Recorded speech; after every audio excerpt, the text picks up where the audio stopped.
సంగం మండలం వెంకారెడ్డిపాలెం వద్ద జాతీయ రహదారిపై రోడ్డు ప్రమాదం చోటు చేసుకుంది. సంగం మండలం అనసూయ నగర్ గ్రామానికి చెందిన భార్యాభర్తలు వెంకటశేషయ్య, వరలక్ష్మిలు ఆటోలో కూరగాయలు వేసుకుని సంగం వైపు వెళ్తున్న సమయంలో నెల్లూరు వైపు వెళ్తున్న ఆర్టీసీ బస్సు ఢీకొట్టింది. ఈ ప్రమాదంలో భర్త వెంకటశేషయ్య అక్కడికక్కడే మృతి చెందగా భార్యకు తీవ్ర గాయాలవడంతో చికిత్స నిమిత్తం 108 లో ఆసుపత్రికి తరలించారు. సమాచారం అందుకున్న ఎస్ఐ రాజేష్ సంఘటనా స్థలానికి చేరుకుని వివరాలు సేకరించి కేసు నమోదు చేసి దర్యాప్తు చేపట్టారు.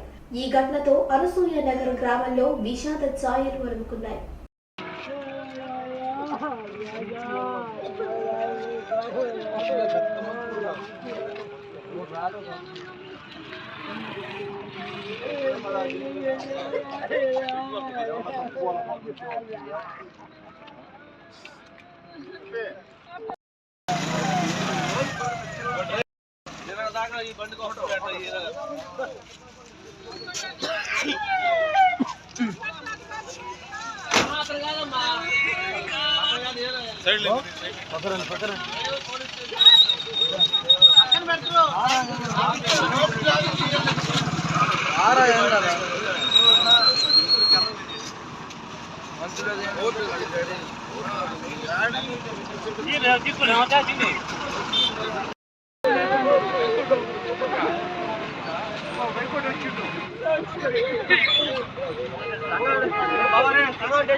దేవరా వాళ్ళు